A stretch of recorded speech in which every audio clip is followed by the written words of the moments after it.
Our next speaker is Miss Penny Johnson.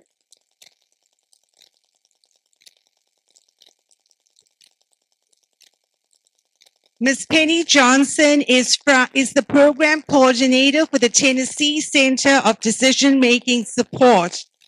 Penny will be giving us an overview of the legal documents and processes such as conservatorship, power of attorney, supported decision making, and other supports for your youth for your youth.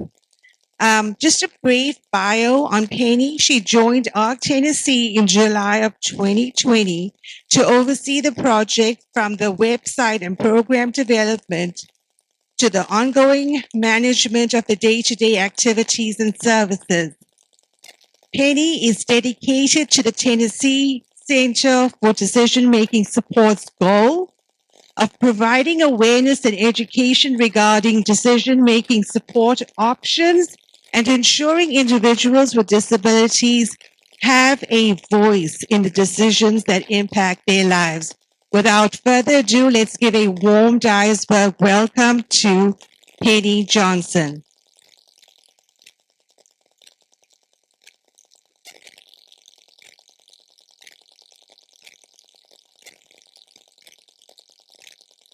Hi, everybody.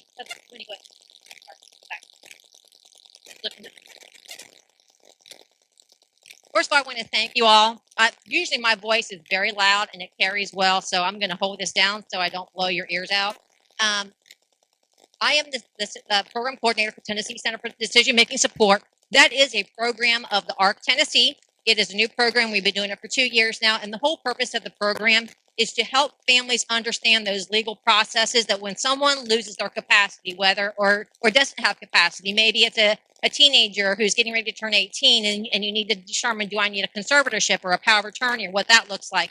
Or maybe it could be you have an elderly parent who's getting dementia, or maybe you have someone who had a stroke or some other kind of an accident where they've temporarily lost capacity or they're losing capacity. We go through the process of explaining all these different documents to families. We can do one-on-one consultations. We have information on our website. We have handouts, brochures, videos. We work closely with attorneys, and we can refer you to legal counsel if you need it. And again, the whole purpose of that is to help you understand that situation and how to navigate all those legal services to do that. Go ahead.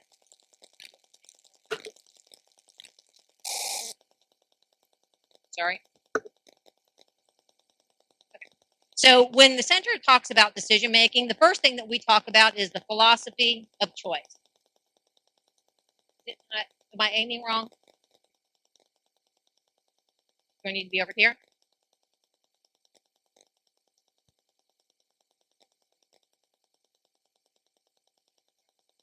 Okay, so when we talk about the philosophy of choice, we're talking about the fact that everyone should have a voice in the decisions in their life to the maximum extent that they can. And giving them that voice and helping them be involved in decisions in their life actually helps them develop executive functioning skills and increases their ability to make decisions. Only the individual truly knows what they want. A lot of times, the best intent of a caregiver is to know based on someone's behavior or maybe things that they say they may like or dislike something, but truly only that person really knows the desires of their heart. So that's why it's so important for us to try to find out what that is, however we can, to pull that out of them. And then that those wants can change, just like you all, or just like myself. There were things I did not like as a child or a teenager that I like now. There were certain things I would not eat when I was young that I will eat now. And that goes for anybody else with a disability or not. So we really need to be thinking about their life throughout the course of their life and changes that can happen. Oops, I went the wrong way. Sorry, guys. I'm holding it upside down. That's what I'm doing. Okay, so research actually shows that when someone is involved in the decisions of their life, they have better quality of life. They're more likely to be employed. They're more likely to be engaged in the community. They're more likely to have better overall physical and psychological health, and their welfare and safety is going to be increased significantly just because they're a part of that decision-making process. And when we think about it, that makes sense, because if you think about it, if you're teaching somebody about how to be safe, don't go here, don't go there, we're actually protecting them. If we teach them about how to take care of themselves, then obviously we're helping them have better health. If we teach them about options with jobs and they get to explore or experience different job opportunities, they're obviously going to have a better quality of job and future career because they're getting more options.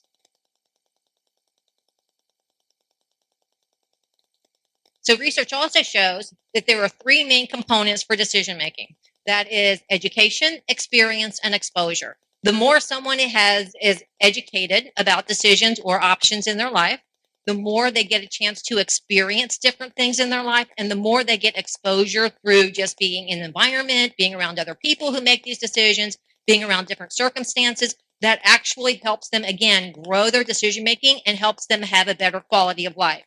That same research study shows that if someone is just educated about exploitation or abuse, they are 2.5 times more likely to not be abused, neglected, or exploited. And again, if it makes sense, if we explain to them, don't go here, don't do that, be careful with this, we're actually helping them to protect themselves, not just us always putting boundaries around them to protect them. That same research also shows that if you just explain to them their medical issues, maybe the medications and the treatments they need, they're 11.6 times more likely to have better health. My voice is going in and out. Sorry, guys. This is awful. Let's talk about decision-making supports. And I'm going to go fast because this is a lot of information to put in 15 minutes. So at the center, when we talk about decision-making supports, there's two types of supports. There are those informal supports, which are like trusted advisors, direct support professionals, assisted technologies, just like we learned about today, role-playing, or even the fact of being with someone, taking them to the doctor, helping the doctor explain to them what they need, what's going on, and trying to work through that. Those are all informal supports. Formal supports are those legal documents like conservatorship, power of attorney, a rep payee, special needs trust, or even supported decision making. So the main difference between conservatorship and all the other supports is there's one key word, and that word is called capacity. For conservatorship, when someone needs a conservatorship, someone has deemed that person to have a lack of capacity in some or all areas of their life. And I'll explain what capacity is in just a second. So, and with a conservatorship, you're literally going to court. It is a very comprehensive process. It is an expensive process because the court takes that very seriously. They do not want to remove someone's legal rights unless it's absolutely necessary. So again, you need an attorney. You will have to provide proof and documentation of their disability, the fact that they aren't capable of making certain decisions. And when they do that and they get that conservatorship, the court is going to assign somebody to be an agent of the court to take care of that person and make the decisions for them. In the state of Tennessee, a conservatorship should only be issued when the person doesn't have capacity in certain areas of their life, and it should only be over the areas where they cannot make decisions. So if they can make decisions about what they want to eat, what they want to wear, what they want to do for that day, that should not be a part of the conservatorship. If they can't make those decisions, then it should be a part of that conservatorship. Because again, Tennessee takes what they call the least restrictive approach to decision making, in the fact that they want that person to keep as many rights as they possibly can to be involved in the decisions in their life as they can. So all other decision-making supports, legal documents or processes, are different in the sense that you're not determining someone's incapacitated, you're not removing their legal rights, and you're not assigning somebody else to make the decisions for them. They can make the decisions with them or on their behalf, but that person still retains their legal rights according to the law with the other decision-making supports. And that person, in most of these cases, like a durable power of attorney or a power of attorney or a healthcare directive, the individual is still supposed to have the capacity to either make the decision or to give someone the authority to make the decision on their behalf. Okay, so what is this word capacity, which is kind of like that drawing line between conservatorship and the other supports? Capacity is the ability to understand there's a decision to make, to understand that there's choices, to understand that there's benefits, risks, or consequences to those choices, to be able to, based on that information, make a choice and communicate that choice. Does that mean they know it all by themselves or they can do it all by themselves? No. They can do that just like you or I would. If I was told today that I had terminal cancer, I would have no clue what that looked like. I would not know what I needed. I wouldn't know what kind of treatment I needed. I would talk to my husband, other family members. I would talk to doctors. I would get second opinion. I'd do research. And with all that information, I still might not be able to make that final choice on what treatment I want. I might go to my husband or doctor and say, I don't know. What do I do? And then they may say, you know what, this is what I think you should do, or this is what I recommend. And in that case, that's still my decision to accept that recommendation or not. If I can do that, or if I can even say to my husband, I don't care, you choose, and I know that he's going to make a choice for me, that's still capacity. So if someone can do that with that kind of help, they have capacity. And when it talks about communication, a lot of people think, oh, because they're nonverbal, that doesn't qualify. That is not true. People who are nonverbal have forms of communication. It could be sign language. It could be technology, again, like we talked about today. If they can communicate in a way that people understand and people can communicate with them to know that this is their choice, that can still be a form of communication to consider capacity. So what else is important to know about capacity? Capacity is presumed. In the state of Tennessee, when someone turns 18, they are automatically, legally, their own decision maker, unless someone goes to court to have their rights removed. So Tennessee presumes someone has the capacity until someone removes those rights. Capacity can be developed. It can be fluid, meaning especially like if someone has a mental health disability, they may have capacity today because they're on their meds, everything's working great, or then they may lose capacity because they're all of a sudden they had a relapse, or maybe their medication isn't working anymore. So capacity can change. It should not solely be based on someone's IQ or solely based on diagnosis. Those are important factors, but just because someone has an IQ below 70 doesn't mean they have to have a conservatorship. You should look at all of the circumstances and really evaluate, do they have the ability with that help of other people to make those decisions, and how much can they make? And then another important thing that we always like to tell families is a bad decision doesn't mean a lack of capacity. Just like you or I make bad decisions, people with disabilities can make bad decisions, and they can learn from them just like we can. We just need to put those parameters around to make sure that they don't make an extremely bad decision that's going to be life-threatening or something that could cause long-term problems. So these are the different decision-making supports that we talk to people about and at the center. Today, I'm just going to real briefly go over conservatorship, durable power of attorney, and supported decision-making, because all these other ones, honestly, with 15 minutes, I wouldn't be able to get through them all. But if you want to learn more, you can always call the center. We'll go through everything with you, and we like to do like a one-on-one consultation with people virtually, either a phone call, and you can just lay out your situation, and we'll talk about the options and go and explain how that could work for you. I will say we are not attorneys, so we do not give legal advice, but we do work with attorneys. So everything I'm telling you has been proved and evaluated by attorneys that I'm allowed to say this. So what is supported? Oops, sorry about that. So let me go back to, so what is conservatorship? I already kind of pretty much talked about it. It is the process of removing someone's legal rights because they do not have decision-making capacity. So let's say someone does have capacity.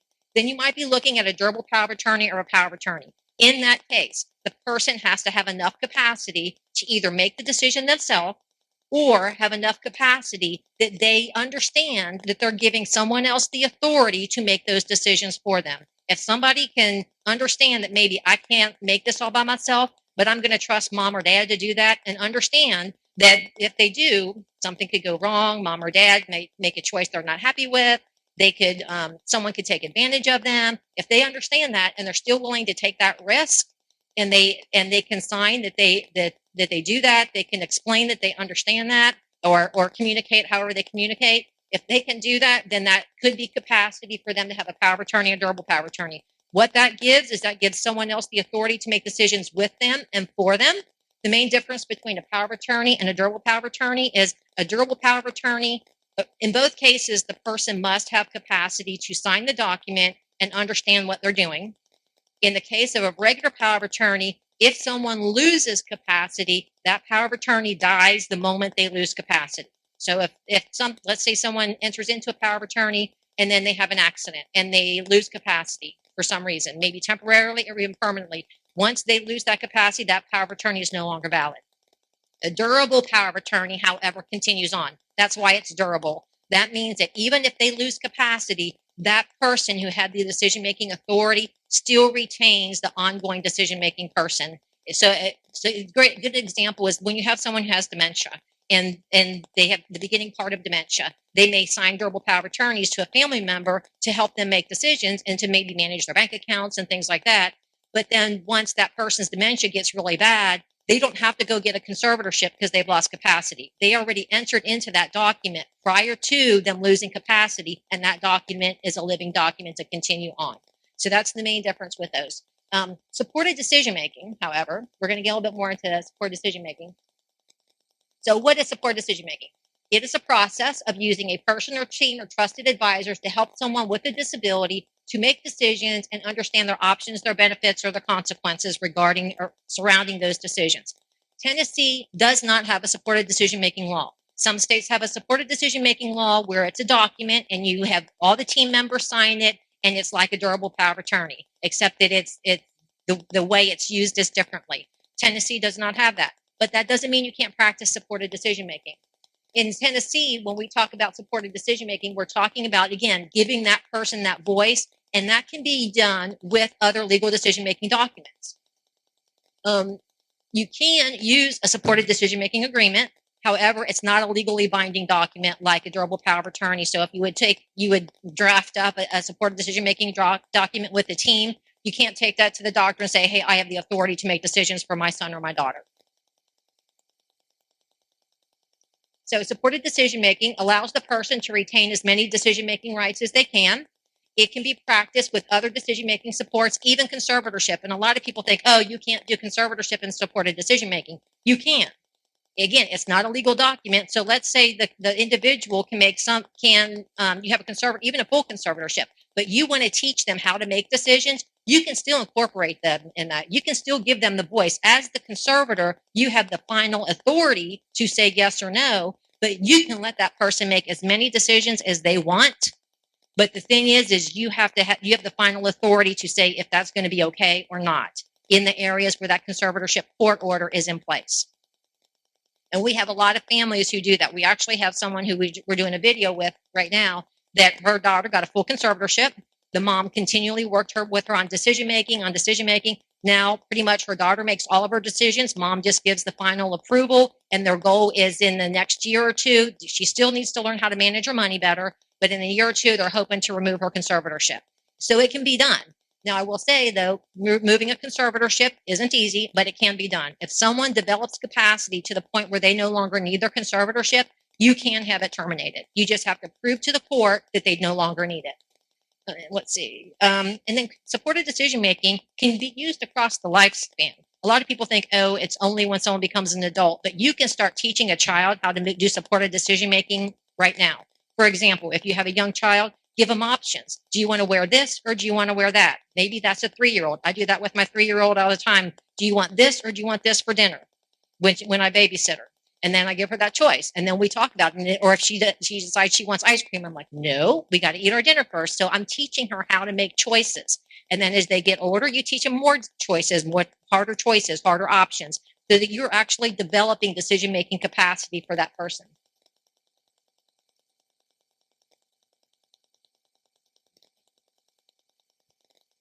Okay, so other key things about supported decision making is to set up a plan, basically, or to incorporate supported decision making. Basically, what you're going to do is you're going to determine the amount and type of help somebody needs with decision making. You're going to help that person pick trusted advisors, which means who are the key people in their life? Is it a family member? Is it a support coordinator? Is it a VR counselor? Is it a school teacher? Whoever those key people are that help them within their life, those people will need to be a part of that team. And then you can draft up a formal document, or you can just make a verbal agreement. This is how it's going to work. So maybe the VR counselor does the employment piece. Maybe the teacher does the IEP. Maybe you have a support coordinator in ECF Choices who's helping them with other things. So, and all those people are a part of that team. Mom or whoever the primary caretaker is still going to be the overriding support, but you're pulling these other people in. And the reason for that is because it actually helps that person learn to trust other people. At the same time, you're helping them to become more adults so that when you're not able to take care of them, they've learned how to help take care of themselves. And it's also relieving some of that burden off of the caretaker, because now you don't have to do everything. You've got this team working with your loved one and with you. And that's why supported decision making is so helpful. So that's that. Again, and it can help you with pretty much all of that I already just said. Let's see. The other thing that I find when I teach families about supported decision making and they start incorporating and their loved one becomes more independent, it actually gives them peace. I get calls all the times from parents who are older and they're like, what's going to happen when I'm not here? I don't know what I'm going to do. And so we start long-term planning. Who can you bring in? Who can you pull in to be a part of this team so that when you can't do that, there's still people who've got your child's back and best interest in mind. So the other thing that we do is we actually use, that's our center. We teach people how to use different tools. This tool actually teaches someone how to make a decision based on capacity. This is a life course tool. It's a great tool to determine someone's ability on making decisions in what areas and how much help they need with decision making. This is another tool to help someone make a decision. And then we have a goal tool. It's called the trajectory tool, how to make a supported decision making plan, and then even another sample plan. So did that in 15 minutes, and there you go.